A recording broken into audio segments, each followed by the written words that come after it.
So many brainstorms being played. I wish a ban or two would make them go away. Monday, Meta Monday. Monday, Meta Monday. How are we doing, folks? Good morning, good morning, good morning. Happy Monday. Happy Meta Monday. So, I took last week off of doing Meta Monday stuff because we didn't have enough matches being played to realistically look at it from the perspective of MTG Melee style tournaments.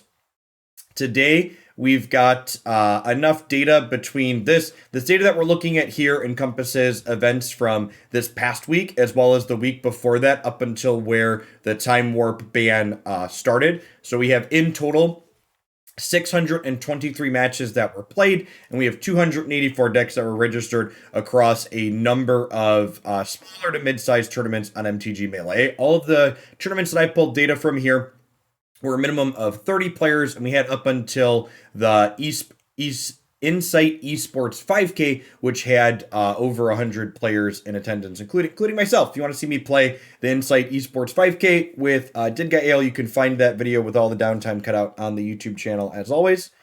So what does the format look like? Well, it's very blue dabba dee dabba die to put it lightly. Not only is over half of the decks that were registered. So I pulled this out here because I think it's a metric worth talking about. Not only were over half of the decks that were registered of the 284 decks did they register Brainstorm, but past that, just Brainstorm decks weren't the only blue decks. One of kind of the breakout deck or big deck to talk about, I feel like, is Azorius Auras, the blue-white enchantments deck is the headlining blue deck. That's another, 6.69% of the format. Niv Mizzet is technically a blue deck that is not a Brainstorm deck, generally speaking. So this is like another 11% here. So like 65% of the format is playing against islands and playing with islands in some way, shape, or form. Things to note from these metrics. First is that Izzet Phoenix's both dominant. These are technically out of order here because I had a piece of data I had to correct and I didn't resort these. So Jeskai Control is technically the most registered deck. Its win rate is not amazing here at only 45%, but this win rate is definitely skewed by the fact that Izzet Phoenix, the second most played deck, played almost as much as Jeskai Control, has a good Jeskai Control matchup. So again, it's more important to look past just the win rates because you look at this and you think, oh, Jeskai Control is bad, I wouldn't want to play it. But in reality, if you can dodge Izzet Phoenix a little bit, Jeskai Control is very good. Like, this win rate is skewed significantly by the fact that Izzet Phoenix is a tough matchup, and Izzet Phoenix win rate is almost certainly skewed up a bit because it has a decent Jeskai Control matchup. Yeah, someone in chat kind of pointing out and chuckling. This is kind of the canary in the coal mine for me. This tells me that the direction in which Historic has headed is not a place that I'm super happy with personally, and this is subjective, but in my opinion, Magic is a better game when the good decks in the format care about attacking and blocking. And Gruul, for a long time, has been the headlining attacking and blocking deck in the format. And this isn't an isolated incident. This is not the first set of data that Gruul has just been totally shoved in a garbage can. And, why is Gruul getting shoved in a garbage can? It's a variety of reasons, There's obviously Brainstorm decks being more consistent, but there's Lightning Helix got added to the format, right? Memory Lapse is a catch-all counterspell. It used to be that if you wanted to play counterspells in your decks, your counterspells weren't going to be efficient enough, generally speaking, to keep up with the aggressive decks, which gave the aggro decks a better chance to get under people. And with Memory Lapse being just a generic 2-mana people often refer to memory lapse as a tempo play, but it's not a tempo play. It's not just a tempo play. It's a one for one, right? When you make your opponent redraw their card that they've cast, you're one for oneing them. And while if that card is a must answer threat, a lot of the time they're all very interchangeable, right? Like there are a ton of different threats in Grawl. You don't really care which one your memory lapse. You just like don't want them to play to the board for the turn. Yeah, to highlight some of the details here. So Temur combo is the Indomitable Creativity deck featuring Coma. And that build has not been doing particularly well. Just kind of average, like something to note, what I would consider to be average win rates, especially with the sample size we're working, is anything like 45 to 54% is what I would consider to be like average okay, especially within the sample sizes and margins of errors that we're going to be working with here. It's probably potentially very reasonable and decent. The build that's performing quite a bit better is the Izzet combo version. And Izzet combo, the key difference between this Temur variation and Izzet is also an Indomitable Creativity deck, but it's playing Locust God, and then it's always Eldraine, chat. It's playing a Sage of the Falls as their combo card with Locust God. So, in my experience, I'm biased with what I'm about to tell you because I actually lost to this deck, two different players playing it twice in the 5K on Saturday. This deck feels harder to interact with and beat than the Time Warp deck did, and there's a couple of reasons for that. So first is that this deck is less clunky than the Time Warp deck because this deck doesn't have to play 4-5 mana copies of Explore in their deck effectively, because when you're not comboing with the Time Warps, they're real clunky and awkward in that old archetype. The second is that while this combo beats you by attacking, it generates a bunch of 1/1s with haste and attacks.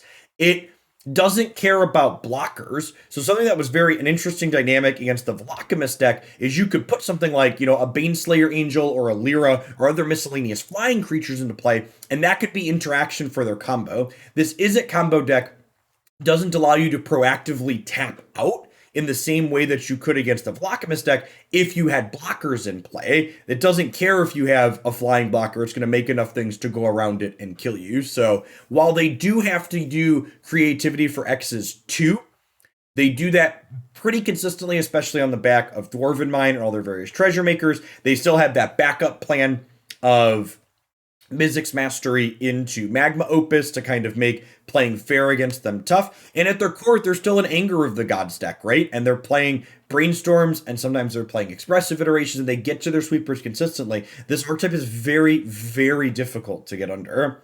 Oh, another big change that these decks made, because they're not playing a bunch of clunky cards like Time Warp anymore, they had to play 4 Shark Typhoon in most of the configurations. So they're ability to play this fair game plan when they're not comboing you is really tough. And they put you in that squeeze where like their fair game plan between flashing back Magma Opus and Shark Typhoon pressures you to the point where you have to tap out to interact with those things to keep up, and then they Sage plus Locust God combo you and you die.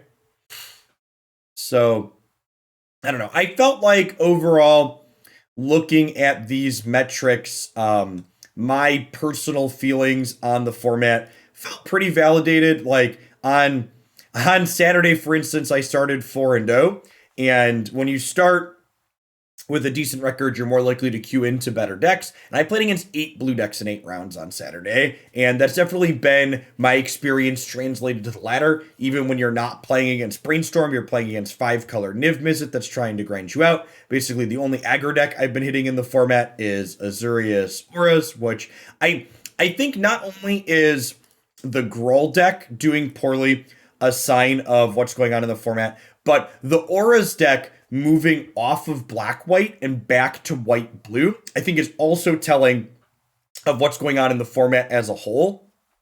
And that's, someone else commented a second ago, Rakdos Arcanist has been pushed into the other category. And something that's really important to note here is that you look at all of these decks, and 5-color Niv Mizzet's a Thoughtseize deck at 5%. and mono black's down here at 2%. But largely speaking, black based mid range decks have been pushed out of this format entirely. You cannot play mid range decks in Historic currently and expect to do well. This company deck is the only thing that's kind of close to a mid-range deck, and it's still like got a pretty aggressive slant with its collected companies. Food is kind of a mid-range deck, but it's very. I cut the other at copies that had less than 5 represented, and this had a poor win rate and it had a small sample size. So like the format has basically forced people to extremes, which is why blue-white auras has replaced black-white auras. Black-white auras, for people that didn't play with it, was a mid-range interactive build of auras that played Thoughtseize, and it played things like Deadweights and Mire's Grasp to interact with the opponent, leveraging the enchantment creatures to generate card advantage, whereas the blue-white auras deck just tries to linear people. It plays the one mana creature that gives protection from a color, as well as the dog that sacrifices to get indestructible, and it just looks to put a bunch of things on a guy and attack you with a thing. And yeah, I think that this really all these things are tied together. These things I'm talking about, right? I talked about how Gruul doesn't really care about attacking and blocking. Gruul being bad means we don't care about attacking and blocking. And the fact that we largely don't care about attacking and blocking is part of why mid-range decks have been pushed out, because mid-range decks tend to be able to exist when attacking and blocking is relevant. Because if you can't attack or block, you can't leverage creatures as pseudo removal. And if you have to play actual removal instead of creatures being able to act as removal spells, you then become worse against the control deck. So you kind of have to pick and choose what you're playing against. So yeah, it feels like the tournament data kind of fell in line with what my experience from playing on the ladder was. I personally am not a fan of where Historic has shifted to end up at. And to Wizard of the Coast credit, to close on kind of expectations, that's what's happened here.